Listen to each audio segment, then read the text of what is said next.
Sí, Gracias. ¿está cargando? Ujú. Ahorita yo le digo cuando ya empezamos a transmitir en vivo.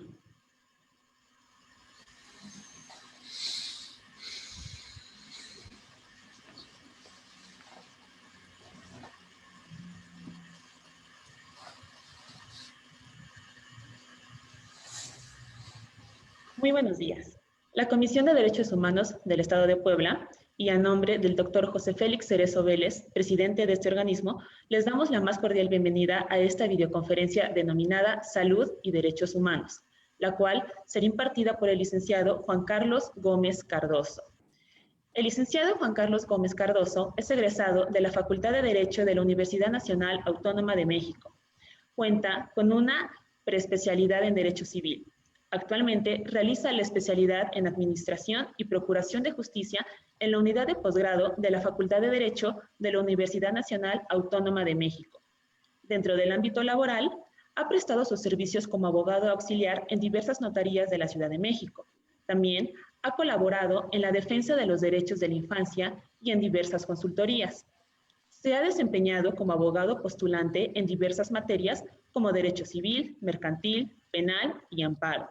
Actualmente se encuentra adscrito a la Dirección General de Educación en Derechos Humanos dentro de la Comisión Nacional de los Derechos Humanos. Funge como instructor en Derechos Humanos y ha sido ponente en cursos, conferencias, diplomados con temas de gran relevancia y relación con los derechos humanos, como la salud, la administración e impartición de justicia a diversos sectores como las Fuerzas Armadas, el sector salud, la sociedad civil, entre otros. Licenciado, bienvenido. ¿Qué tal? Muy buenos días a todas y todos. Es un gusto estar aquí con ustedes compartiendo esta pequeña charla en relación a los derechos humanos y la salud. De antemano les ofrezco una disculpa en relación a la tardanza de inicio de esta pequeña conferencia. El motivo, pues, es como ya lo comentaba la licenciada, su servidor se encuentra tomando clases para efectos de la especialidad. Pero bien, el día de hoy pues nos atañe platicar un poquito esta relación que existe entre los derechos humanos y la salud. De igual manera, si existe alguna interferencia o alguna interrupción en cuestión de la señal, si fueran tan amables de manifestármelo, y con todo gusto su servidor retomará la charla desde el momento donde se haya presentado esta falla. Pues bien, primero que nada me gustaría comenzar con una pregunta, y con todo gusto también quiero escuchar participaciones, comentarios, opiniones, puntos de vista en cuestión de cuál es la relación que hay entre la salud y los derechos humanos, o por qué se da esta relación. Alguien que guste compartirnos un punto de vista, por favor, active su micrófono y con todo gusto su servidor lo escucha. Solamente estamos nosotros, pero hay comentarios y algunas preguntas mediante Facebook. Si ¿Okay? gusta, cuando empiecen a hacer, puedo leer algunas o al final damos un tiempo para resolver todas esas dudas y leer esos comentarios. Bien, vamos a hacer lo siguiente. Me sigo de corrido y al final damos un segmento para preguntas y respuestas. ¿Les parece? Su servidor pensó que se iba a realizar de manera, ahora sí que, como dicen, presencial, pero vía remota. Ok, Bien, perfecto. Al final leo algunas preguntas y comentarios que hicieron respecto al tema. correcto. Seguimos. Esta cuestión de salud y derechos humanos, pues hoy en día yo creo que es un tema muy latente, ¿sí? Sobre todo por la situación la cual está atravesando a nivel internacional con lo de la pandemia y a nivel nacional. Pero ¿por qué la salud y los derechos humanos? Si bien es cierto, como personas que somos, gozamos de estos, por la simple razón de ser personas. Pero ¿quién manifestó, quién dijo que tendríamos estos derechos humanos? Pues bien, es obligación el día de hoy remontarnos y realizar un poquito de historia para poder comprender de mejor manera esta cuestión de los derechos humanos. Si nos remontamos hasta la Segunda Guerra Mundial, finales de esta misma, vamos a recordar que este evento estuvo plagado de muchas muertes, muchas atrocidades, inclusive considerados estos actos como crímenes de lesa humanidad. ¿Por qué? Porque si bien es cierto, una de las personas o figuras que vinieron a sobresalir dentro de esta Segunda Guerra Mundial fue Adolfo Hitler, ¿sí? Famosísimo alemán, sobre todo por diría yo, por su codicia, ¿sí? Porque no era ambicioso, mejor dicho, era codicioso, en razón de que buscaba que dentro de la humanidad prevaleciera una raza pura, una raza perfecta. ¿Cómo lo iba a hacer? Quién sabe. Pero él se valió o usó diferentes mecanismos o formas donde se vieron violados, vulnerados, transgredidos derechos humanos de las personas. ¿De qué manera? Pues de la manera que él despojaba a las personas de su patrimonio, los, los humillaba y al final del día, pues como todas y todos sabemos, los mandaba a los famosos hornos donde eran quemados y ahí finalmente pues aniquilados. Dadas las circunstancias de esta situación a finales de la Segunda Guerra Mundial, pues tenemos que en el viejo continente Europa se reúnen diversos países, ¿sí? Países que estaban en descontento con los acontecimientos de muertes, atrocidades que se habían suscitado en esta Segunda Guerra Mundial. El punto de esta reunión era llegar a un acuerdo, llegar a un consenso, buscar una solución para que estos acontecimientos no volvieran a suscitarse. En esta reunión se firma una carta muy famosa, una carta que es materia de estudio al hablar de salud, y me refiero a la Carta de las Naciones Unidas. Pero al hablar de la Carta de las Naciones Unidas, también es necesario hablar de este organismo a nivel internacional, la Organización de las Naciones Unidas. ¿Qué busca? ¿Qué tiene como fin? ¿O cuáles son sus funciones? Si bien es cierto, dentro de este organismo, tenemos que el fin es preservar la paz a nivel internacional, primordialmente, y velar porque se cumplan y porque no se vulneren o violen derechos humanos. Pero también otra de las funciones que tiene esta Organización de las Naciones Unidas es fungir como mediador para prevenir que se den conflictos armados, pero sobre todo que dentro de estos conflictos evitar que haya muertes, decesos de personas.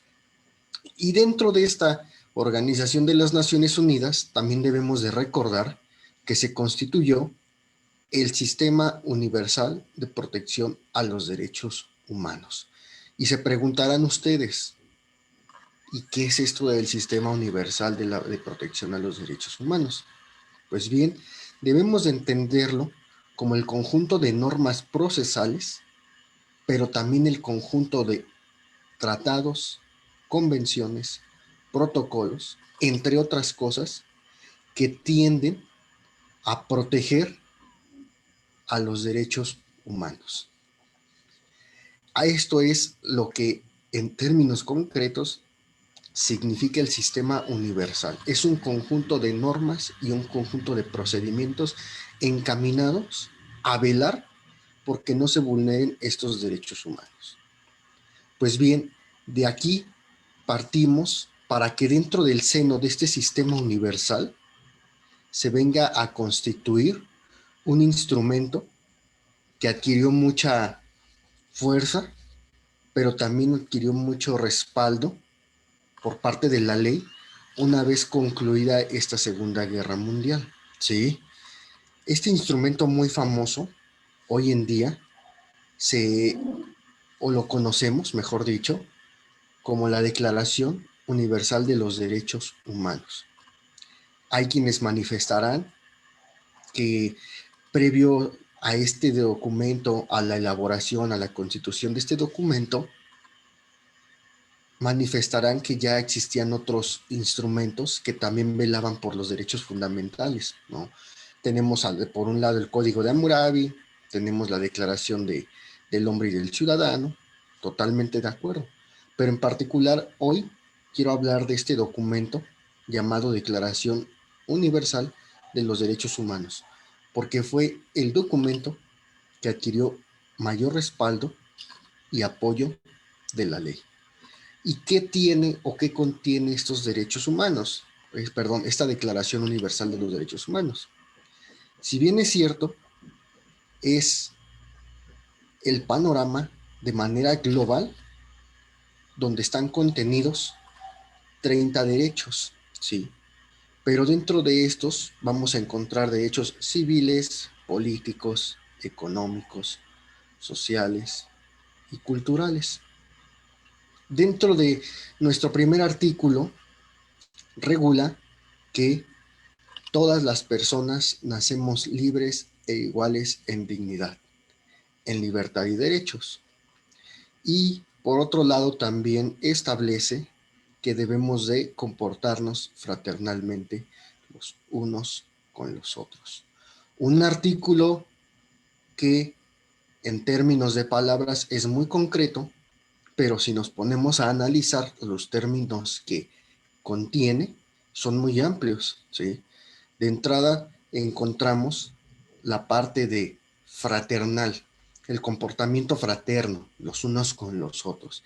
¿Qué quiere decir esto de fraterno? Su servidor se ha puesto a investigar diferentes acepciones de este término y ha logrado encontrar o definirlo, bueno, no definirlo porque es una definición del diccionario de la Real Academia Española, donde se conceptualiza como el comportamiento como hermanos, el apoyo mutuo, el qué necesitas, el en qué te puedo servir, ¿sí? Dentro de este artículo primero.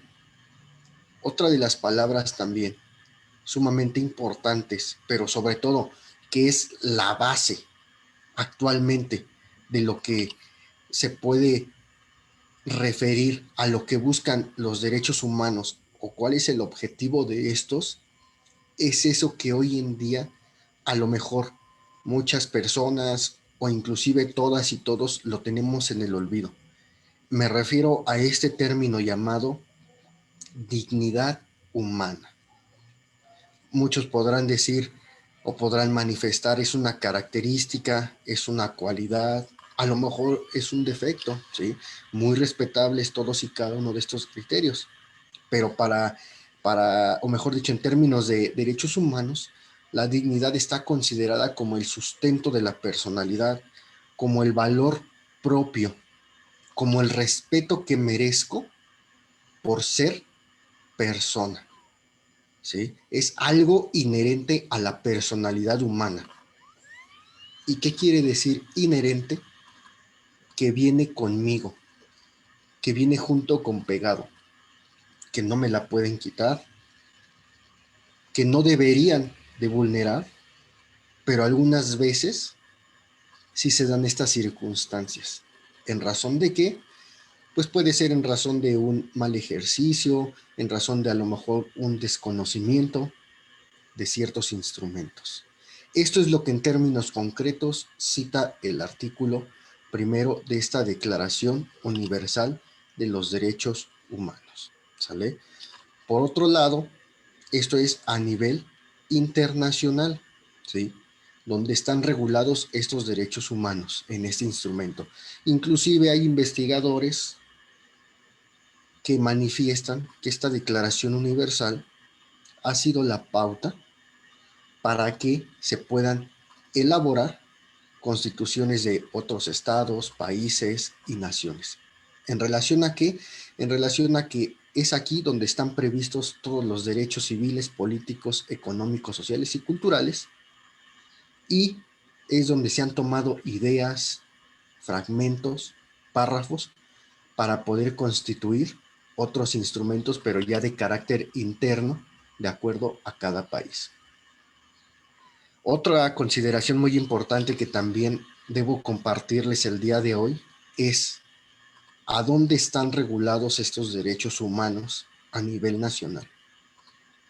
¿Quién dijo que se tenían que regular o por qué.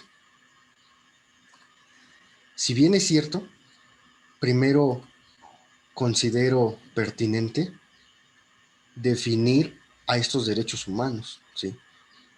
Algunos manifiestan que es el conjunto de derechos que tenemos por el simple hecho de ser una persona, pero en términos concretos y la definición que utiliza la Comisión Nacional de los Derechos Humanos es que es el conjunto de prerrogativas inherentes a la persona.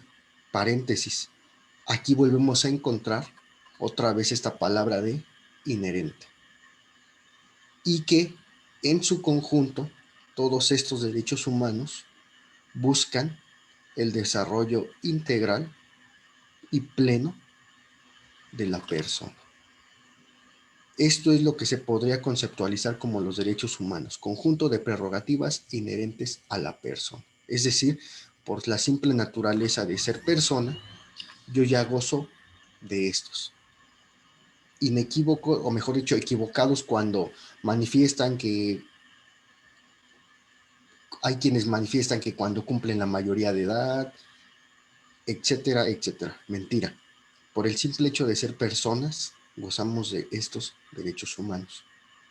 Pero también algo que deben saber ustedes es que dentro de nuestra, ¿cómo lo podríamos conceptualizar? Dentro de nuestra vida diaria, de nuestra cotidianidad, allá por el año del 2011,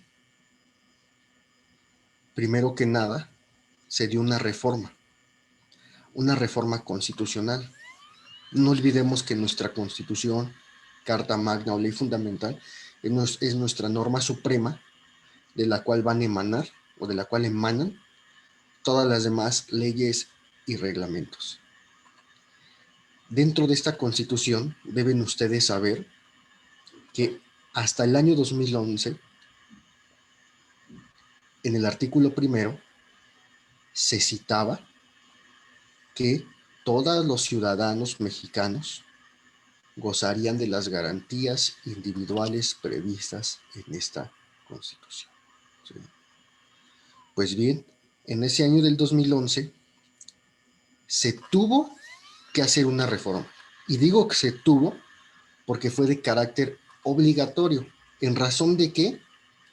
En razón de que el Estado mexicano fue condenado por la Corte Interamericana de Derechos Humanos al acreditar que el mismo Estado mexicano había realizado o había hecho violaciones a derechos humanos en perjuicio de una persona que hasta la fecha sigue desaparecida. Esta persona es Rosendo Radilla. Sí. Y se preguntarán, ¿qué hizo el Estado mexicano para que, la Corte Interamericana lo condenara? Pues bien, en términos concretos, les voy a platicar el por qué se tuvo que realizar esta reforma. Preponderantemente por una desaparición forzada. Y también, ¿qué es una desaparición forzada?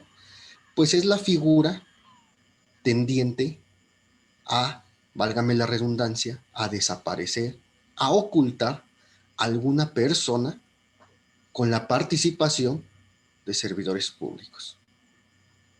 Pues bien, por allá del año 74, esta persona, Rosendo Radilla, fue retenido por militares. Él era oriundo del municipio de Atoyac, en el estado de Guerrero. Desde el año 74 se le vio por última vez en un cuartel militar. Y de ahí hasta la fecha no se ha vuelto a saber nada. Familiares de esta persona decidieron acudir a las instancias correspondientes a denunciar la desaparición, pero por circunstancias de que no se reunían los requisitos, pues como se dice ahora, le daban carpetazo, lo mandaban al archivo y no le daban continuidad a esta investigación de desaparición.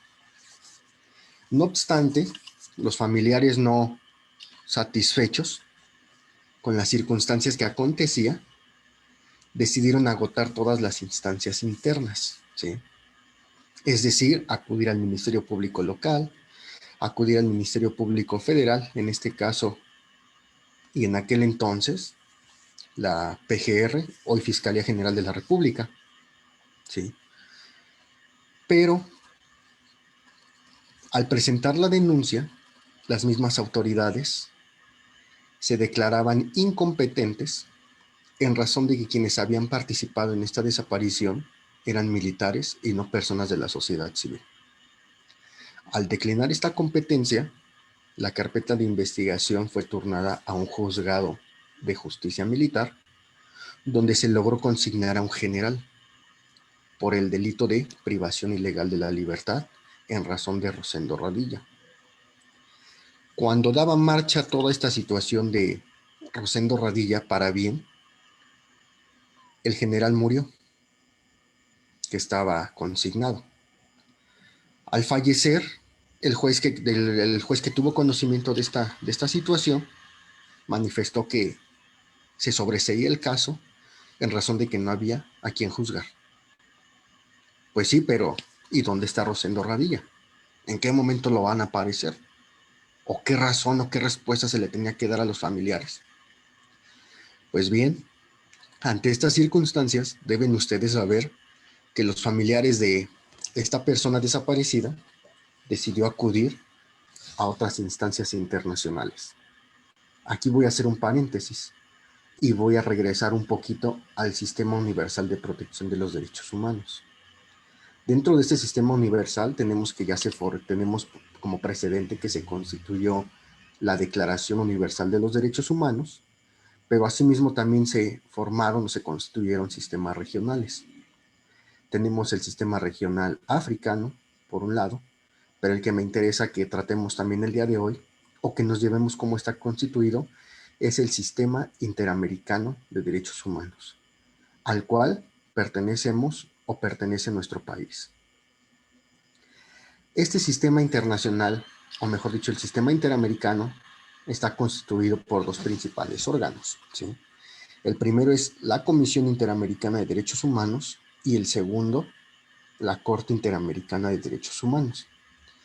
Para acudir a esto, o quienes acuden, pues bien, deben ustedes saber que acuden a aquellos estados que forman parte de la OEA, es decir, la Organización de los Estados Americanos. Y acuden cuando consideran que el estado al que pertenecen han violado estos mismos. En razón de esta situación, ahora sí regresamos a la situación de Rosendo Radilla. Al no dar respuesta las instancias nacionales, en este caso PGR, Administración de Justicia, autoridades, entre otras, familiares de Rosendo Radilla deciden acudir a esta instancia internacional, presentar el expediente ante la Comisión Interamericana. Al presentarlo, esta Comisión Interamericana le hace sugerencias al Estado mexicano sobre qué medidas adoptar en relación a derechos humanos. Pero el Estado mexicano hizo caso omiso a estas sugerencias que le había hecho la Comisión. Y por ende, la Comisión Interamericana decidió turnar el expediente a la Corte Interamericana. La Corte Interamericana se abocó a realizar todas y cada una de las diligencias correspondientes para poder observar que realmente se habían violado estos derechos humanos. Pero también otra duda que posiblemente les esté surgiendo es ¿por qué México o por qué tuvo que entrar la Corte y la Comisión Interamericana? Pues bien, como datos se los comparto. México se dio a la tarea de firmar, a la fecha considero, o es el dato que tengo presente, que tiene cerca de 171 tratados internacionales firmados en materia de derechos humanos. Y al firmar estos tratados, se acepta la competencia de estos dos organismos. ¿Y qué es la competencia? Pues que es, digamos, la atribución que tienen estos dos organismos para poder entrar, para poder, si lo queremos ver de esta forma, intrometerse a situaciones de estudio que tengan que ver con violaciones a derechos humanos. Y esta competencia se aceptó en el año de 1994, cuando, si mal no recuerdo, estaba como presidente Ernesto Zedillo. Por estas situaciones, la Corte Interamericana realizó todas las diligencias y en efecto se acreditaron las violaciones a derechos humanos. Y para el año del 2009, vean cuánto tiempo pasó del 74 al 2009. Estoy hablando aproximadamente más de 30. Soy malo para las matemáticas. Y la Corte Interamericana condena al Estado mexicano, sugiriéndole, ya no sugiriéndole, ordenándole que tiene que realizar ciertas modificaciones a la normatividad interna, porque debe de prevalecer la cuestión de los derechos humanos. Esta fue la razón más importante, o mejor dicho, una de las más importantes, por las cuales México tuvo que realizar esta reforma en derechos humanos, donde se le sugería, se le solicitaba que su marco normativo, es decir, leyes, códigos, entre otras, tuvieran que tener un amplio contenido en derechos humanos. Es por eso que ahora nuestra Constitución maneja, ahorita les voy a compartir la diapositiva, la manera en que quedó con nuestro primer artículo constitucional a partir del 2011. Anteriormente se manifestaba que todos los ciudadanos mexicanos. De igual manera, dentro de esa sentencia de la Corte, se le solicitó al Estado mexicano que manejara un lenguaje más incluyente. En razón de que en el anterior texto se citaba ciudadanos mexicanos y aquí refería solamente al género masculino. Por esa razón es que hoy se puede citar el artículo primero constitucional de la siguiente manera. En los en los Estados Unidos mexicanos, todas las personas gozarán de los derechos humanos reconocidos en esta Constitución. Nos podemos dar cuenta que cambió el término. Anteriormente eran garantías individuales, pero garantía en términos concretos está definido como un medio o un mecanismo para hacer valer un derecho. Ahora están los derechos humanos reconocidos en esta Constitución y, ojo, y en los tratados internacionales en los que el Estado mexicano sea parte, así como de las garantías, que son estos mecanismos para la protección, cuyo ejercicio no podrá restringirse ni suspenderse salvo en las condiciones y casos que prevé esta Constitución. Las normas relativas a los derechos humanos se interpretarán de conformidad con lo establecido en esta Constitución y con los tratados internacionales, favoreciendo en todo tiempo a la persona la protección más amplia. Se incluyó este principio también, que es el principio llamado pro persona. Y ojo, el tercer párrafo, todas las autoridades, en el ámbito de sus competencias, tienen la obligación de promover, respetar, proteger y garantizar los derechos humanos. Este dato quiero que también se lo lleve. Los principios que rigen a los derechos humanos. ¿Cuáles son? Universalidad, interdependencia, indivisibilidad y progresividad. ¿Qué podemos entender o comprender cuando manifestamos que los derechos humanos son universales? Refiere a que son para todas las personas, sin importar raza, origen, si se pertenece a alguna etnia, si soy extranjero, si padezco alguna enfermedad o si presento alguna discapacidad. Es decir, por esa simple razón, todas y todos somos poseedores de estos derechos humanos. El siguiente principio se llama interdependencia. Ojo, muchas veces suele confundirse este término con la palabra independencia. Interdependencia refiere a cierto vínculo de manera interna en el cual se encuentran ligados los derechos humanos.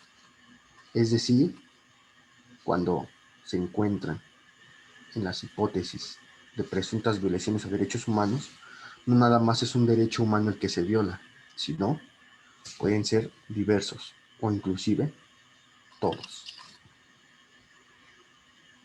El principio de indivisibilidad. ¿Por qué? Porque no los podemos fragmentar, no los podemos dividir, no los podemos separar. Es decir, hoy en día los derechos humanos tienen un objetivo en común, un fin, el mismo que ya se los comenté, el desarrollo pleno como persona. Y por último, el principio de la progresividad. ¿Por qué deben de ser progresivos los derechos humanos?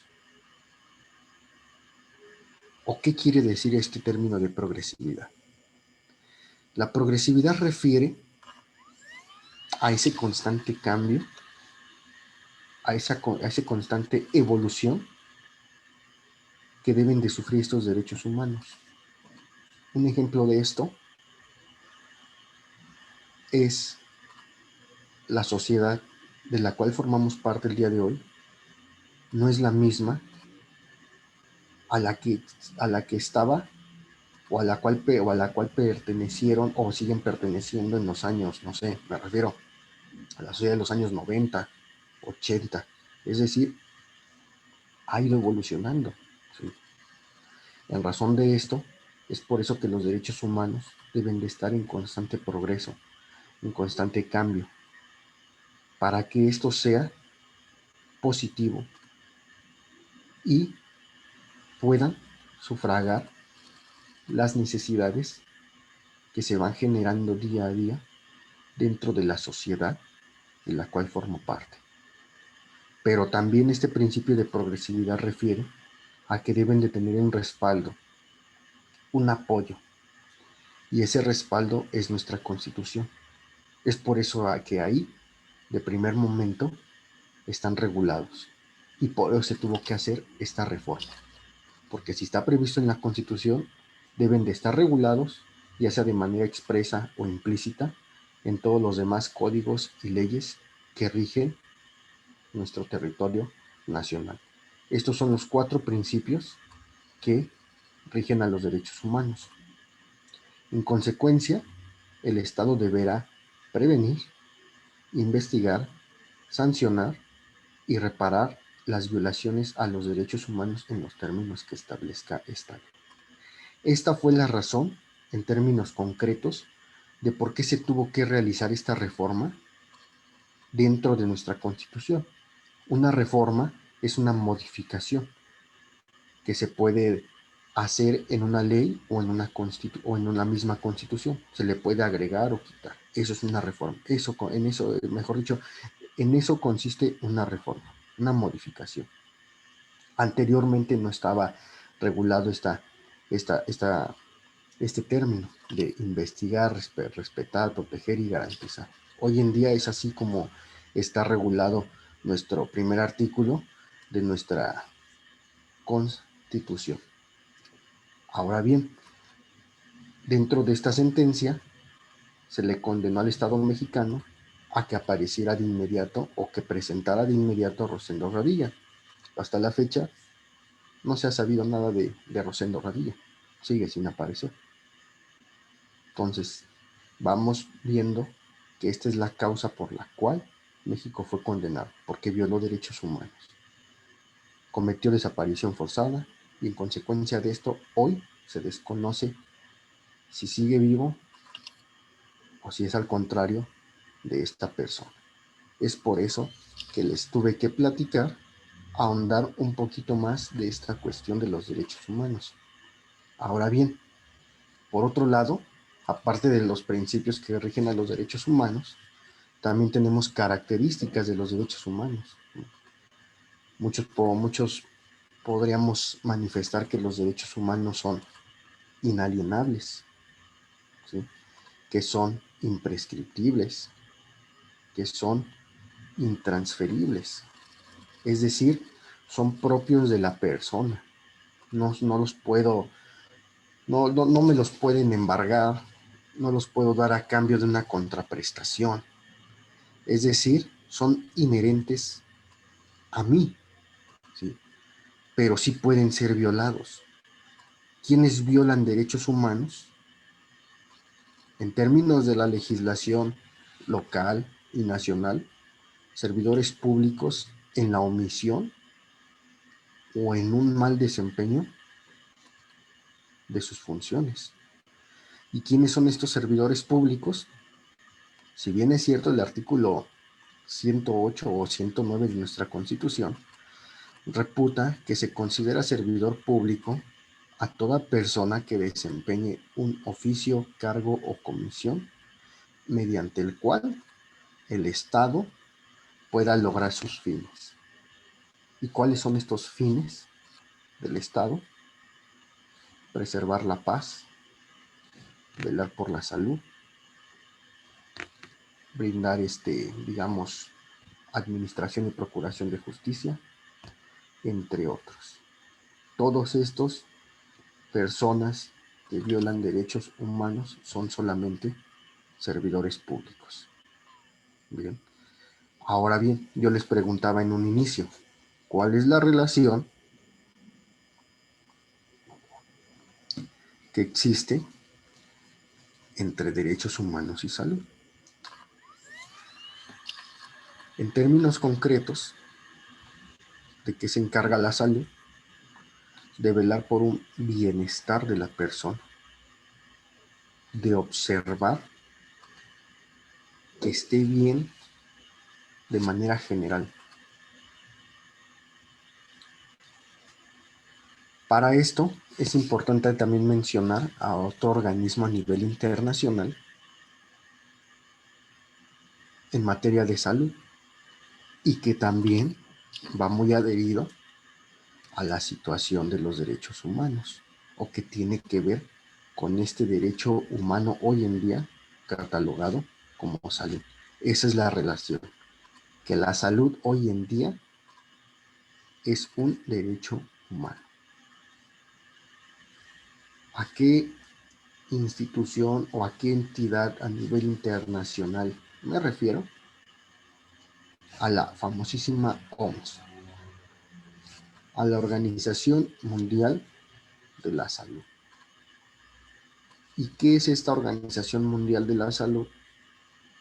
Pues tenemos que es la entidad a nivel internacional, hoy en día muy famosa, porque su servidor ha podido observar en diferentes fuentes que ha sido una de las encargadas en rendir informe en relación a esta situación de la pandemia a nivel internacional. Y así es, su objetivo es velar por la salud a nivel internacional, pero también dentro de sus atribuciones está el de implementar medidas preventivas para preservar la salud. Pero también quiero ahondar en esta situación de la salud. ¿Es un derecho humano? Sí, es un derecho humano, ya quedamos. Pero, ¿qué es la salud? ¿Cómo la definimos? Por el simple hecho de presentar una sonrisa, ya podemos manifestar que tenemos buena salud. O a lo mejor si te presentamos una cara, digamos, de disgusto, podemos decir que estoy enfermo.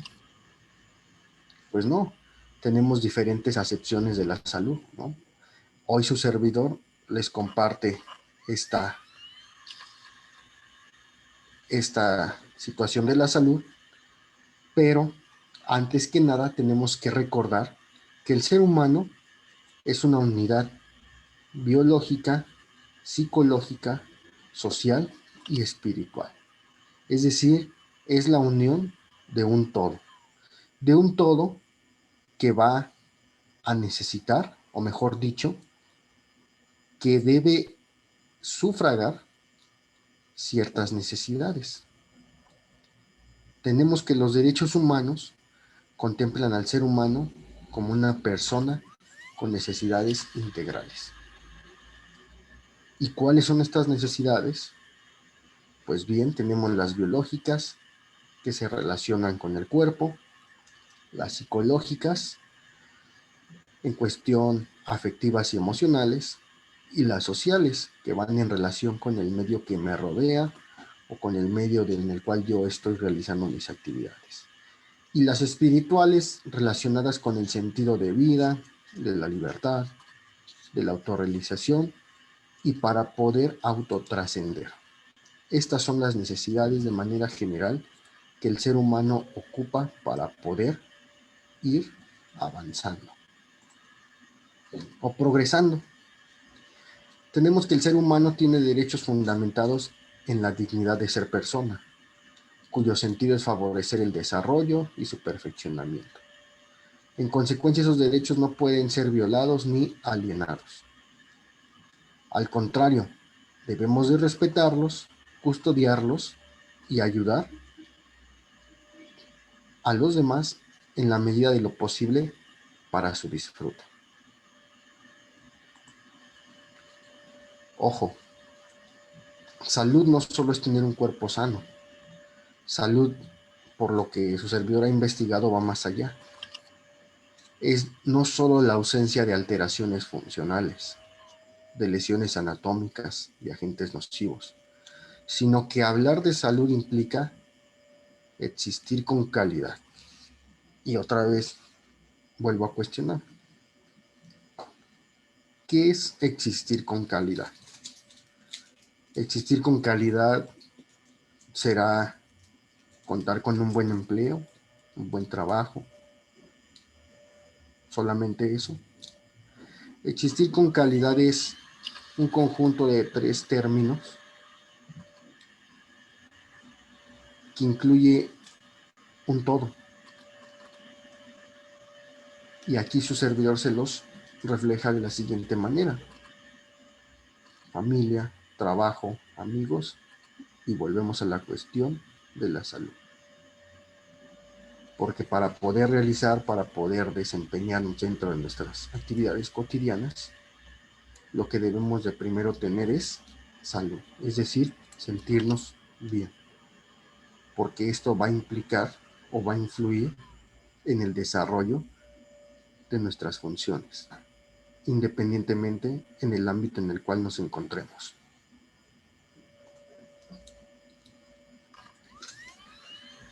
Es decir, para tener un desenvolvimiento integral, para la autorrealización de mis metas, objetivos y la capacidad de conseguir logros. Ya habíamos comentado esta cuestión de la Organización Mundial de la Salud. Como dato, pues ya nada más les comento que se integra por 192 Estados miembros. Se reúnen cada año en Ginebra en el marco de la Asamblea de la Salud. Y dentro de sus objetivos, también se los comenté de manera breve, pero aquí está un poco más amplio: construir un futuro saludable para las personas de todo el mundo, trabajar para y por la salud de la población a nivel mundial. Y en sus términos de la misma OMS, tenemos que define a la salud como un estado de completo bienestar físico, mental y social, y no solamente la ausencia de afecciones o enfermedades, porque los que son expertos en materia de la salud podrán estar de acuerdo en que puedo estar completamente o puedo reflejar un semblante, digamos, bien, pero no sabemos qué me aqueja, ¿no?, internamente, qué padezco. Entonces, por eso establece que la salud es un estado de completo bienestar físico, mental y social, y no solamente la ausencia de afecciones o enfermedades. Tenemos que La misma OMS señala que el goce del grado máximo de salud que se pueda lograr es uno de los derechos fundamentales. La OMS todavía lo define como un derecho fundamental. ¿Y qué diferencia un derecho fundamental de un derecho humano? Un derecho fundamental es aquel que solamente está previsto en un sistema jurídico, en un sistema normativo. Y un derecho humano es aquel del cual soy poseedor por la simple razón de ser persona. ¿Sale? Entonces, manifiesta que es uno de los derechos fundamentales de todo ser humano, sin distinción. Ojo, y volvemos a vincular esta cuestión de sin distinción con el principio de universalidad. ¿Por qué? Porque manifiesta que sin distinción de género, identidad, expresión de género, preferencia sexual, raza, religión, ideología política, condición económica o social, o cualquier otra. Esto refiere la OMS en cuestión del goce máximo de salud. Pero ojo, también dentro de nuestra Constitución es lo que yo les comentaba. En la Declaración Universal está previsto que tenemos derecho a la salud, pero dentro de nuestra Constitución también hay un artículo en específico que regula o establece que todas las personas gozamos de este derecho humano. Como tal no está escrito así, pero en términos de nuestra Constitución, el artículo 4 regula que el varón y la mujer son iguales ante la ley y que toda persona tiene a la protección de la salud. Aquí es donde vamos a encontrar nuestro, digamos, nuestro par de aguas del por qué está considerado como un derecho humano, porque está previsto en nuestra Constitución, del por qué está previsto en tratados internacionales, y que todas y todos en el territorio mexicano tenemos derecho a la protección de este derecho humano. Pero también tenemos una ley reglamentaria de este artículo 4 constitucional, y que de igual manera las personas que son especialistas en cuestiones médicas tienen cierta familiarización con esta ley reglamentaria. ¿A qué ley me refiero? Pues primero que nada debemos recordar que es la Ley General de Salud. ¿Y qué contiene esta Ley General de Salud? Pues bien, aquí es obligatorio enunciar que esta ley contiene las finalidades que busca este derecho a la salud. Y vamos a encontrar las siguientes. Las finalidades son, en la fracción primera, según el artículo 2 de esta ley, el bienestar físico y mental de la persona para contribuir al ejercicio pleno de las tareas y capacidades. En la fracción segunda, la prolongación y mejoramiento de la calidad de la vida humana, la protección y el acrecentamiento de los valores que coadyuven a la creación, conservación y disfrute de las condiciones de salud que contribuyan al desarrollo social, la extensión de actitudes solidarias y responsables de la población en la preservación, conservación y mejoramiento y restauración de la salud, el disfrute de servicios de salud y asistencia social que satisfagan eficaz y oportunamente las necesidades de la población, el conocimiento para el adecuado aprovechamiento, utilización de los servicios de salud y, séptima, el desarrollo de la enseñanza y la investigación científica y tecnológica para la salud. Estas son las finalidades que podemos encontrar dentro de esta Ley General de la Salud. Pero también tenemos ciertos, ¿cómo le llaman? Principios que rigen a este derecho humano a la salud. Si mal no recuerdo, creo que son 4 y también están previstos en esta Ley General de Salud, así como los derechos humanos tienen sus principios que los rigen, también el derecho humano a la salud tiene sus principios. El primero, principios que rigen el derecho a la salud, se llama disponibilidad. ¿Por qué disponibilidad? Así como podemos visualizar, tenemos que puede referirse a las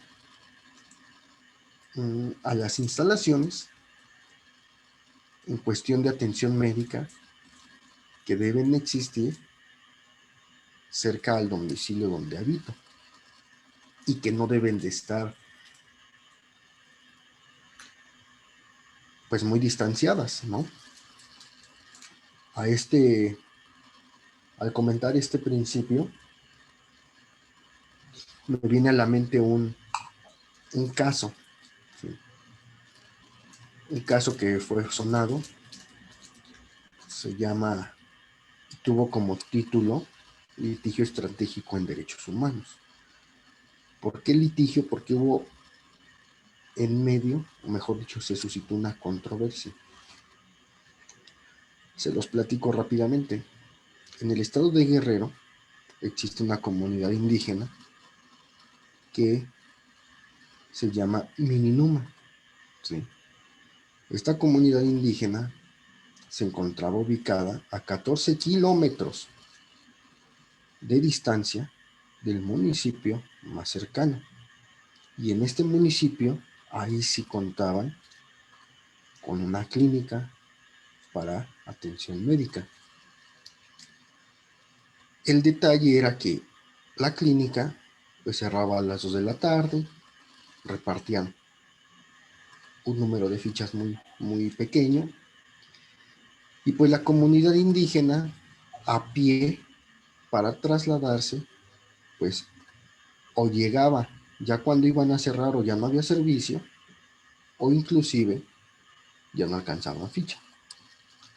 En razón de esto, la comunidad Mininuma le hizo una petición a la Secretaría de Salud del Estado, que les construyera una clínica para poder tener este acceso.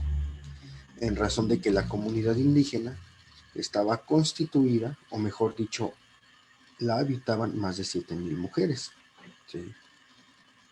En razón de esto, como todas y todos, necesitamos atención médica. Las damas, en el entendido de que necesitan atenciones ginecológicas, entre otras cosas. Dadas las circunstancias, la Secretaría de Salud se negó a construirles la clínica. Les manifestó que no había recurso, que por ende no podían hacer nada al respecto. Presentándose estas situaciones, la comunidad Mininuma optó por construir su propia clínica, ¿sí? Y de nueva cuenta se le hizo la petición a la Secretaría de Salud del Estado, argumentando que ya nada más pues enviaran a los servidores públicos para poder atender a la comunidad. Y de nueva cuenta la Secretaría de Salud volvió a presentar su negativa al respecto,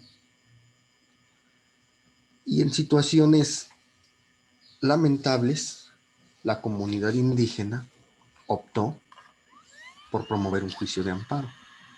También deben saber que con esta reforma del 2011 que se llevó a cabo en materia de derechos humanos dentro de nuestra Constitución, se amplió para que el juicio de amparo ya no solo procediera contra actos de autoridad, sino también para cuando consideremos que derechos humanos propios están siendo vulnerados o transgredidos, se pueda promover. Al promover este juicio de amparo, lo que buscaba la comunidad Mininuma, su pretensión o su petición primordial, era que se les construyera una clínica, en razón de que se estaba vulnerando o violando el acceso a la protección de esta salud. Y al no tener esta protección, Por consecuente, lo que se pone en peligro es la vida. Se promueve el amparo y afortunadamente se obtiene, es decir, se gana. Y se le solicita al Estado mexicano que les construya su clínica. Y actualmente la clínica está funcionando.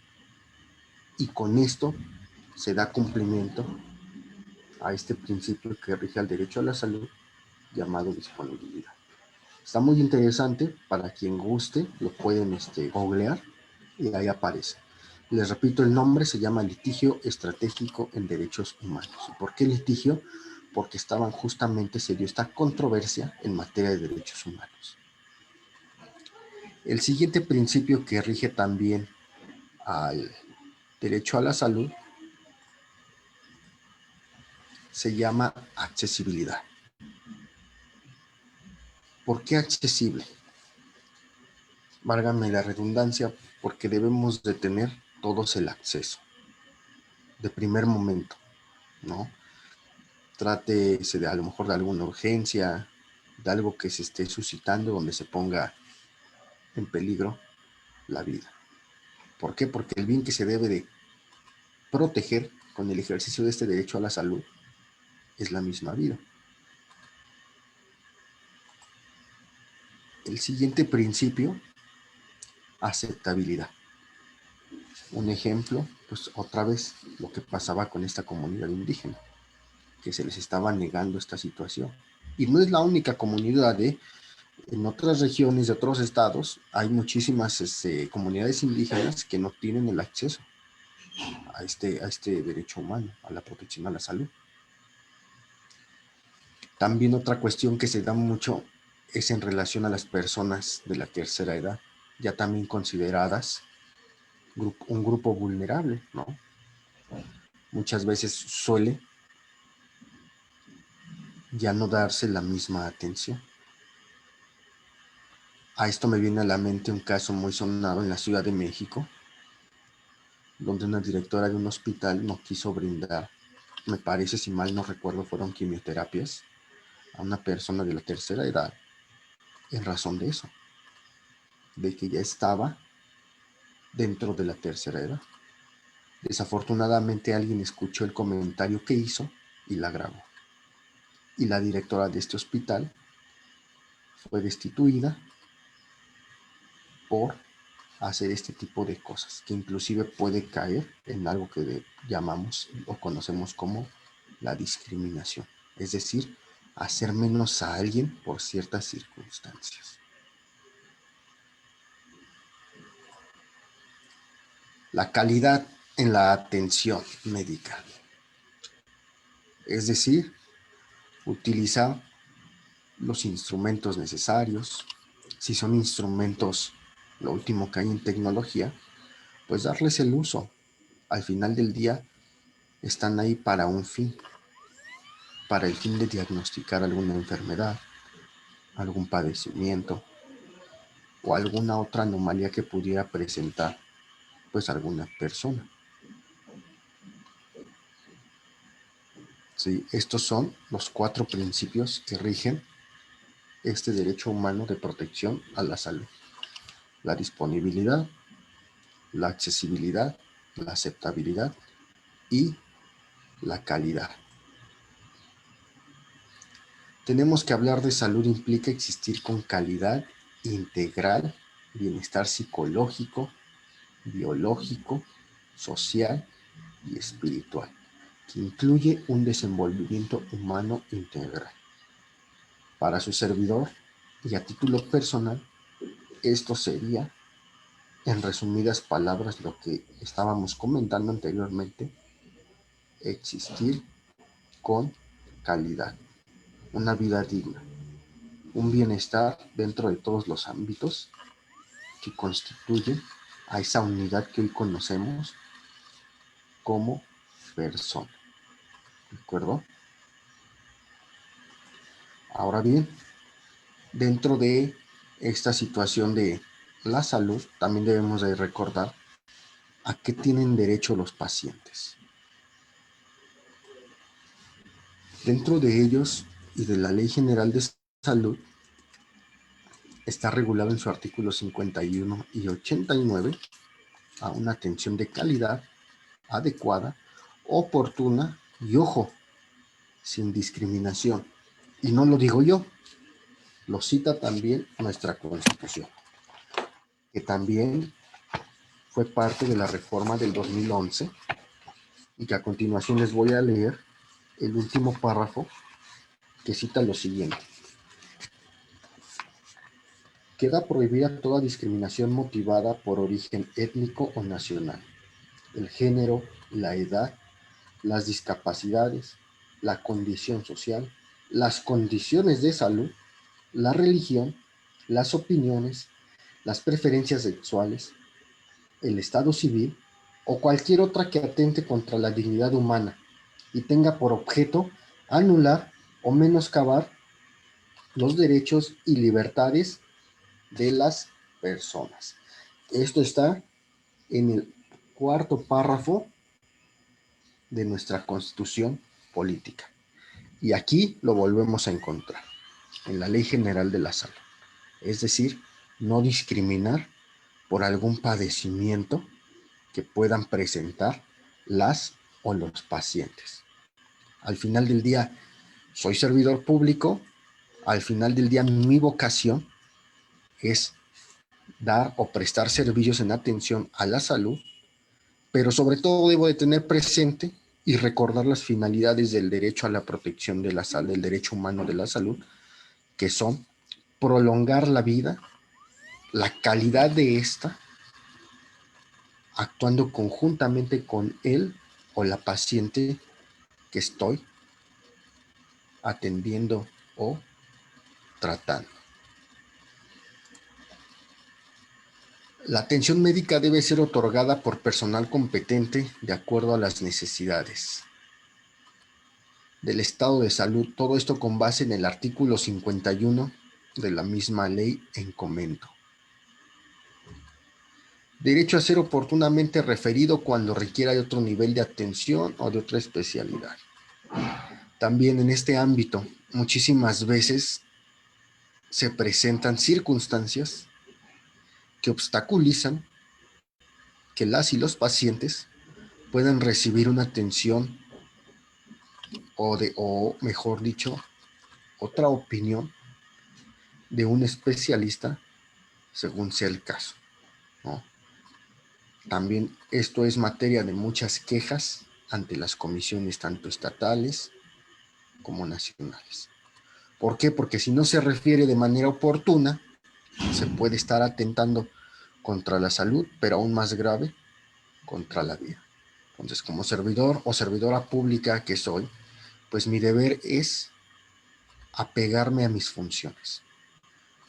Como servidor o servidoras públicas, públicos, recuerden que hay un principio que rige y que prevalece en nuestro actuar. Este principio llamado legalidad, que refiere a que no puedo hacer más allá de lo previsto en la ley. Es decir, apegarme a la normatividad, a los protocolos, a los manuales de procedimiento, de estructura, que rigen la institución de la cual formo parte. ¿Sale?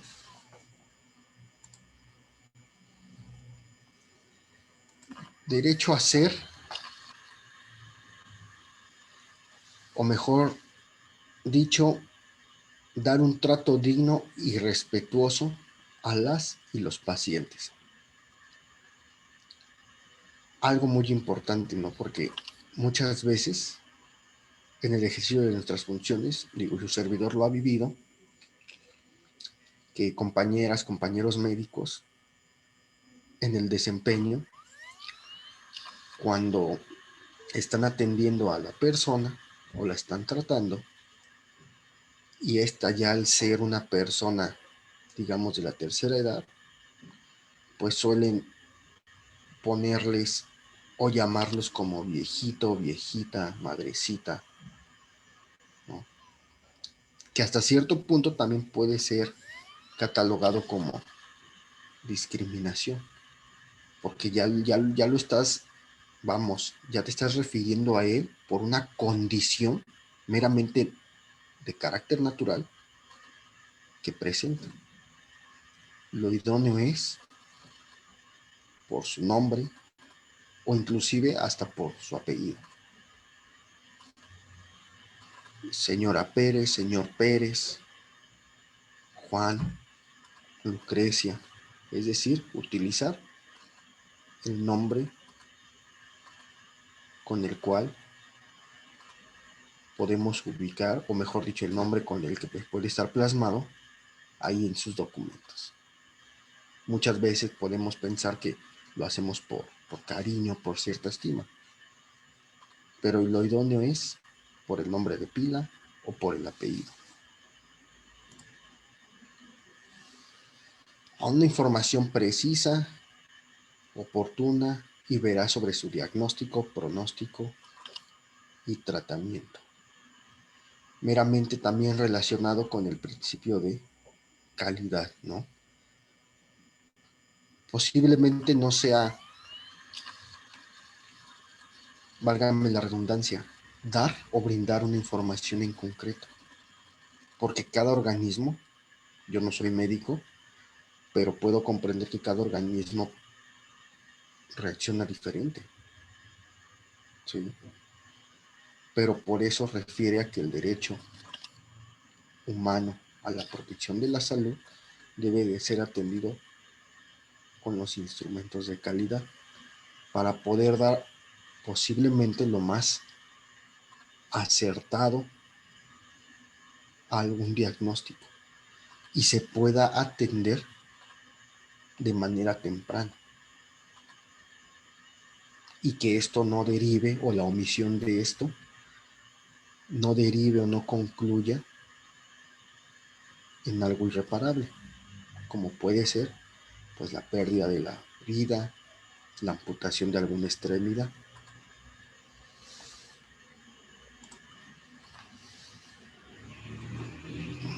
El derecho a decidir libremente sobre la salud. Esto es meramente personal. Simplemente mi función como servidor o servidora pública, dar el diagnóstico y dejar que los pacientes o las decidan sobre su propio cuerpo, sobre el futuro que le quieren dar a lo mejor a los órganos. Con esto me viene también otra situación en la Ciudad de México que no tiene mucho que está vigente. La voluntad anticipada. ¿En qué consiste esta voluntad anticipada? Pues propiamente como su nombre, el hecho de externar qué va a pasar con mis órganos, qué voy a decidir, con qué va a pasar con mi cuerpo si yo presento o padezco una enfermedad crónico-degenerativa. Es un documento que se elabora ante notario público, pero también para elaborarse, previamente se tiene que exhibir un certificado en el cual se acredite el padecimiento de esta enfermedad. He sabido y he tenido conocimiento que personas que padecen Alzheimer lo han hecho por esta situación, porque se les puede olvidar el día de mañana que hicieron hoy, entre otras cosas. Entonces, recordemos que los pacientes pues son libres de decidir qué es lo que va a pasar con su cuerpo o con sus órganos, si deciden o no someterse a algún procedimiento para mantenerlos vivos ya en un estado crítico o en un estado terminal. Entonces, esto ya está regulado en la Ciudad de México. Desconozco si en algunas otras entidades ya esté vigente, pero yo creo y considero que es algo bueno porque estoy externando mi voluntad. Y otra cuestión también muy importante, ser tratado con confidencialidad. Justamente el día de hoy, 1 de diciembre, que a nivel mundial se celebra, válgame la redundancia, el día contra esta enfermedad, ¿no? VIH.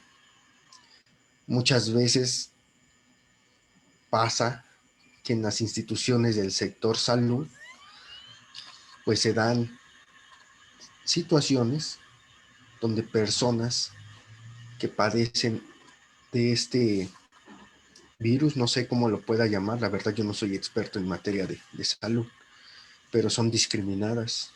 Y no nada más ahí, vámonos al ámbito laboral, ¿no? Y no nada más ahí, vámonos también a los otros ámbitos donde ellos o ellas pertenecen, ¿no? Que a lo mejor por falta de información, las otras personas pues dicen, no te acerques, te va a contagiar, hazte para acá, no le hables. Ojo, en términos de nuestra Constitución, está regulado que no podemos discriminar. De lo contrario, y más aún, siendo servidores públicos, nos puede conllevar a una sanción que puede ir desde una inhabilitación temporal hasta una inhabilitación definitiva, ¿sí?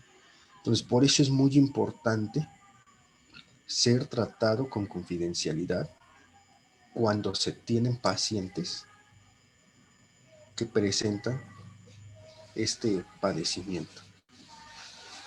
Hubo una queja también respecto a una persona que presentaba este padecimiento y dentro de la clínica esta queja emanó porque al acudir a su revisión en el archivo, válgame la redundancia, donde tienen todos los expedientes, se escuchó decir el expediente del VIH, pero digo, de manera fuerte, ¿no? Y ahí solamente había 3 personas más las 2 del archivo. Entonces fue muy evidente esta situación, las circunstancias en las cuales estaba la persona, pues dio pauta para que también las otras personas que estaban ahí presentes se dieran cuenta quién era. Ojo, debemos de comportarnos, debemos de apegarnos a nuestra normatividad, manejarlo todo, sobre todo estos expedientes que tienen información, puedo decir, íntima de todas y todas las personas que somos derechohabientes del servicio, o mejor dicho, del sector salud. Recibir atención médica en caso de urgencia. De igual manera, muy ligado a uno de los principios, a la accesibilidad. Es decir, brindar las primeras atenciones para poder salvaguardar la vida. Y a contar con un expediente clínico. Lo mismo que les comentaba, es un historial, si así lo queremos ver, observar, pero asimismo el más importante, tanto para ustedes, personas médicas o médicos, porque es ahí la base, pero sobre todo, donde van a encontrar los argumentos para poderse defender si el día de mañana son parte de un procedimiento, ya sea interno o externo de carácter judicial, en relación a una queja que pudiera presentar algún derechohabiente. Porque en este expediente clínico están desde los datos generales, están todos los estudios que se les hacen a los pacientes, imágenes, entre otras cosas. Entonces, este es prácticamente mi defensa como servidor o servidora pública. Pero también es un documento de carácter íntimo, de carácter privado, al cual pueden tener acceso tanto las personas derechohabientes solicitando un resumen clínico, si mal no recuerdo, o, en su defecto, cuando lo solicita alguna autoridad de carácter judicial para efectos de corroborar o comprobar algún padecimiento. En términos concretos, tengo que es un conjunto único de información y datos personales del paciente, que se integra dentro de todo tipo de establecimientos para la atención médica, ya sea público, social o privado, el cual consta de documentos escritos, gráficos, imagenológicos, electrónicos y de cualquier otra índole, en los cuales el personal de salud deberá hacer los registros, anotaciones en su caso, constancias y certificaciones correspondientes. Intervención en la atención médica del paciente con apego a las disposiciones jurídicas aplicables. ¿Y a qué refiero con disposiciones jurídicas? Pues lo que está en la Constitución, lo que regula la Ley General de Salud y lo que regula también la norma 004, ¿cierto? Una norma que trata del famoso expediente clínico. Es decir, como servidor público pueden observar que no solamente es nuestro reglamento, sino hay otras normas de carácter federal, en este caso las normas oficiales, que son aplicables a mi desempeño, ¿sí? Como servidor o servidora pública. En razón de que pues muchas veces o no es legible lo que se puede apreciar en el expediente clínico, y que justamente esta norma refiere a que deben de ser claros, deben de ser legibles, ¿sí? Entre otras cosas. Tenemos que todo expediente clínico pues debe de contener estos datos. En términos concretos se los acabo de enunciar: nombre, sexo, edad y domicilio del paciente, tipo, nombre y domicilio del establecimiento y, en su caso, el nombre de la institución a la que se pertenece. Esto es de manera concreta. Y otra situación, muchas veces ya sea que pertenezcamos al IMSS, seamos derechohabientes del IMSS o del ISSSTE, ¿no? Como todo y todo, pues tenemos también ciertos derechos como pacientes. En este caso, la ley del IMSS refiere que en su artículo 296 que los pacientes podrán interponer alguna queja administrativa sobre las insatisfacciones que pudieran haberse dado dentro de la atención médica. Para el ISSSTE tenemos que existe, me parece que está la ley, no es el reglamento de procedimientos de quejas médicas, y hay otro, no recuerdo, no lo tengo presente. Pero para ambas instituciones tienen sus normatividades correspondientes, que también considero que siempre es bueno echarles un ojo, sobre todo porque no estamos exentos de que el día de mañana podamos ser parte de un procedimiento de esta naturaleza. Y la Ley General de Salud, de nueva cuenta, regula en su artículo 54 que las autoridades sanitarias competentes y las propias instituciones de salud establecerán procedimientos con orientación y asesoría a los usuarios sobre el uso de los servicios de salud que requieran, así como mecanismos para que los usuarios o solicitantes presenten sus quejas, reclamaciones y sugerencias respecto de la prestación de los servicios de salud y en relación a la falta de probidad en su caso de los servidores públicos. Ojo, porque muchas veces las quejas meramente administrativas no solamente terminan en circunstancias internas, también pueden darse de manera externa. Y ya estoy hablando de un procedimiento de carácter judicial, donde inclusive puede ser ya digamos, cancelado el ejercicio de la profesión del servidor público, ¿sí? Otro de los casos es muchas veces cuando se cometen negligencias médicas, ¿sí?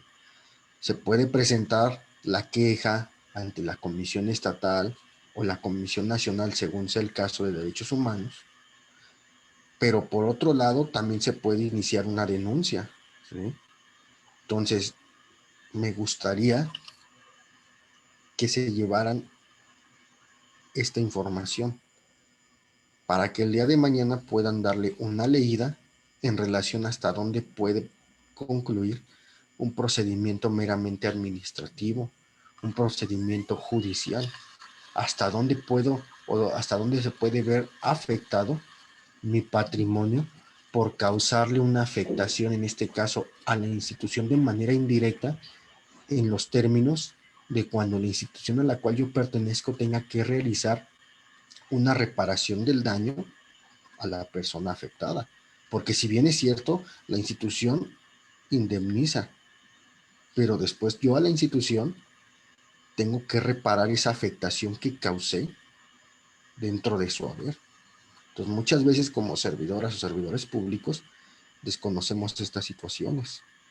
Entonces, yo personalmente los invito a que revisemos nuestras legislaciones en materia de servidores públicos, quiénes son considerados servidores públicos, después la normatividad a la cual me apego o a la cual pertenezco y echarle un ojo justamente para no estar, digamos, desinformado el día de mañana que yo pueda ser parte de un procedimiento. También tenemos otra institución, la famosísima Comisión Nacional de Arbitraje Médico. Su nombre lo dice, es un mecanismo, o mejor dicho, es una comisión, válgame la redundancia, meramente autónomo, que sus resoluciones no son de carácter, digamos, obligatorio, porque se pueden dar justamente acuerdos, convenios, ¿sí? Pero también todo esto lleva un procedimiento. Aquí pueden acudir quienes, pues tanto derechohabientes de instituciones públicas como de instituciones privadas, pero justamente solamente se dedica a ver cuestiones del ámbito de la salud. Se presenta la queja, se solicita el expediente clínico a la institución a la cual pertenezca el servidor público o servidora que haya causado la afectación, y una vez con el expediente clínico en mano, se cita para una audiencia, justamente para estudiar qué es lo que pretende o lo que busca la parte afectada y poder dirimir si procede o no procede. Pero el que se inicie esta vía no quiere decir que no se puedan iniciar otras vías ante la Comisión Nacional o Comisión Estatal, o inclusive ya una denuncia ante el Ministerio Público o alguna demanda, ¿sí? Recordemos que son diferentes ámbitos donde se puede acudir para efectos de que se subsanen estas situaciones que se pueden presentar en el ámbito de la salud. Por otro lado, también tenemos la Carta de los Derechos de los Médicos. Tenemos que tienen derecho, pues, a ejercer la profesión en forma libre y sin presiones, a laborar en instalaciones apropiadas y seguras que garanticen la práctica profesional, tener a su disposición los recursos que requiere la práctica, ¿no? Que muchas veces pues no puede ser justamente lo que uno quiere, ¿no? Abstenerse de garantizar resultados en la atención médica, recibir trato respetuoso por parte de los pacientes y sus familiares, así como el personal relacionado con su trabajo profesional. Muchas veces a su servidor le ha tocado que en conferencias o cursos de este tipo, los compañeros, compañeras médicos manifiestan que los pacientes pues son groseros, que inclusive los llegan a agredir. Hay un artículo en el Código Penal Federal que establece que aquella persona que atente, que agreda a servidores públicos, en este caso del sector salud, podrán ser sancionados desde una multa hasta una prisión de 3 en adelante. También yo ahí ocupo en que pues le den una checada y que pues le demos seguimiento, ¿no? Porque pues muchas veces no hacemos o no damos el seguimiento a una denuncia. Es decir, marcar un precedente. El precedente de que si hay soluciones, sí se puede hacer, pero todo parte de que yo quiera hacerlo, ¿sí? Que muchas veces manifiestan que no procede, el Ministerio Público. Por eso es lo importante, lo relativo, en que debemos de estar informados en cuanto al desempeño de nuestras funciones, sobre lo que la ley nos permite, sobre lo que nos prohíbe y todos los demás protocolos o reglamentos a los cuales me debo de apegar. Otro derecho también es tener acceso a educación médica continua y ser considerado en igualdad de oportunidades para un desarrollo profesional, tener acceso a actividades de investigación y docencia, asociarme para promover intereses profesionales, salvaguardar el prestigio y percibir una remuneración por los servicios prestados. Ahora bien, yo les comentaba que prácticamente nuestro instrumento primordial, donde está regulado este derecho a la salud como derecho humano, es la Declaración Universal de los Derechos Humanos. Pero tenemos muchísimos más, estos solamente son algunos. Está el Pacto Internacional de Derechos Económicos, Sociales y Culturales, la Convención Americana sobre Derechos Humanos, el Protocolo Adicional a la Convención Americana sobre Derechos Humanos en materia de derechos económicos, sociales y culturales, la Declaración sobre el Derecho al Desarrollo, la Convención Internacional sobre la Eliminación de todas las formas de discriminación racial, la Convención sobre la Eliminación de todas las formas de discriminación contra la mujer, la Convención sobre los Derechos del Niño, la Declaración y Programa de Acción de Viena, la Observación General 14ª del Comité de los Derechos Humanos, de los Derechos Económicos, Sociales y Culturales. Es decir, estamos vastos de instrumentos a nivel internacional donde se regula este derecho humano a la salud. Y de ahí, dentro de nuestro territorio nacional, tenemos otros más. Constitución, ley reglamentaria, reglamentos, manuales, normas oficiales mexicanas, que de igual manera ya se los había comentado, que son de carácter federal. Son regulaciones técnicas que contienen la información, requisitos, especificaciones, procedimientos y metodologías que permiten a las distintas dependencias gubernamentales establecer parámetros evaluables para evitar riesgos a la población, a los animales y al medio ambiente. Están presentes en prácticamente todo lo que te rodea: agua embotellada, licuadoras, llantas, ropa, etc.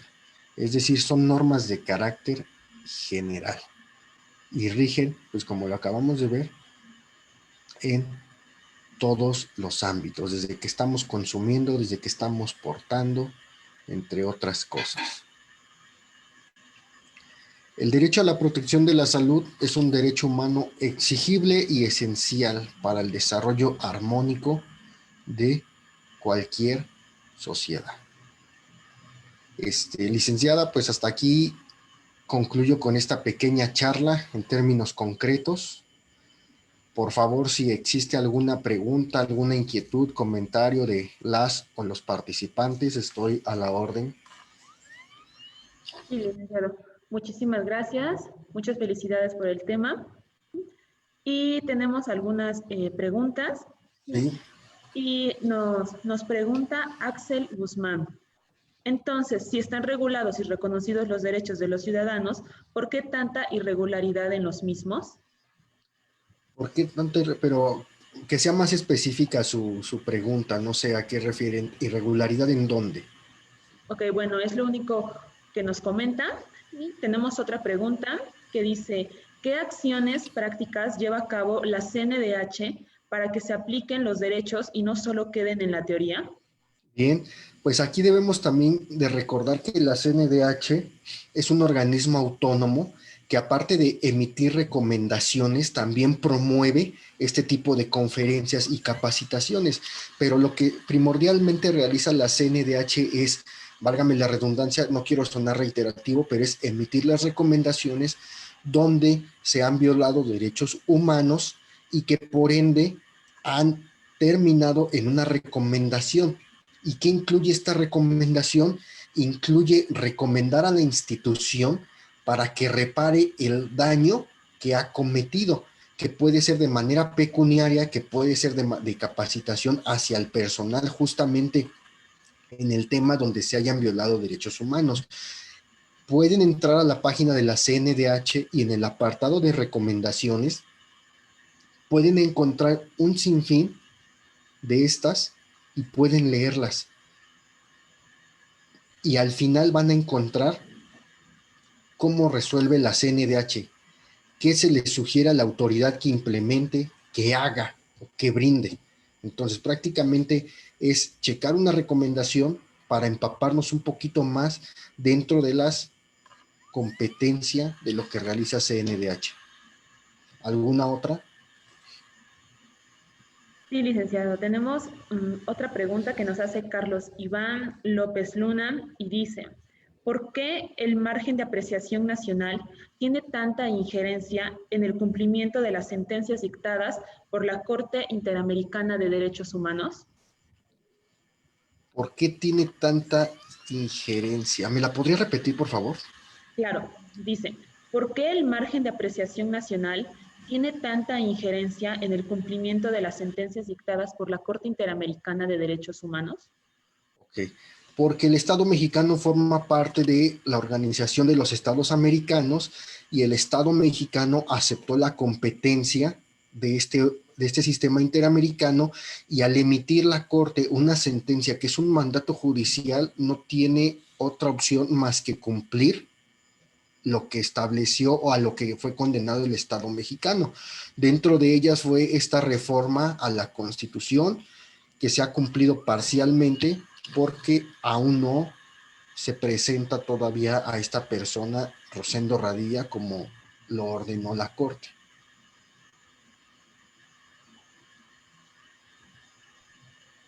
Perfecto, licenciado. Tenemos otra, sí, que es de Marijose Aguilar y dice, en caso de que no quieran atender la atención médica, ¿dónde acudir para reclamar nuestro derecho y qué datos para el trámite? Bien, en este caso, si es una entidad, digamos, Puebla, pueden acudir a la Comisión Estatal de Puebla de Derechos Humanos y de ahí ya se realizará el estudio, si es una institución meramente de carácter federal, donde pueden turnar la misma queja a la Comisión Nacional de los Derechos Humanos. Si es dentro de la Ciudad de México y es una institución de carácter federal, es directamente en la Comisión Nacional de los Derechos Humanos, pero no descarten también la posibilidad, lo que estábamos checando ya al último, de que pueden ser denunciados de manera judicial a los servidores públicos o fincarle una responsabilidad, en este caso, a la institución. Y tenemos una última pregunta, licenciado, que dice, sobre el servicio social de los pasantes de medicina. ¿Podría comentar sobre sus derechos y si hay una ley que regule esa obligación?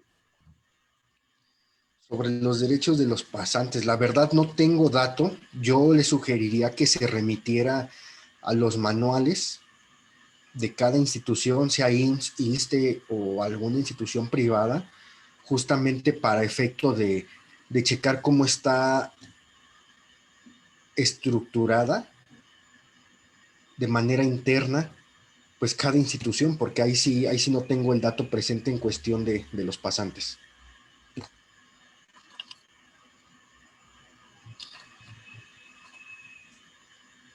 Licenciado, esas serían todas las preguntas que tenemos. Hay algunos comentarios, otras preguntas, pero van enfocadas a las que ya se realizaron ahorita. Entonces, bueno, no sé si tenga algún otro comentario, licenciado. No, pues por mi parte sería todo. Hoy en día pues estamos laborando de esta forma. Si hubo alguna interrupción o mala señal, pues les ofrezco una disculpa, pero Todo está bien, sobre, licenciado. pero sobre todo, pues invitarlos a que no dejen de, pues sobre todo de estudiar esta cuestión de derechos humanos. Es algo muy, ¿cómo lo puedo decir? Algo muy latente hoy en día, no nada más en México, a nivel internacional. Entonces, para comprender un poquito mejor esta situación, ingresen a la página de la ONU, ingresen a la página del Sistema Interamericano, de la CNDH, de las comisiones estatales, y vean que todo es muy semejante la información que hay ahí y que todo tiene que ver en cuestión o en relación a los derechos humanos. Por mi parte sería todo. Yo les agradezco su atención, su tiempo. Cualquier cosa, pues estoy a sus órdenes. Ahí la licenciada tiene mi contacto para cualquier persona interesada en que le proporcione material o inclusive la presentación. Quedo atento.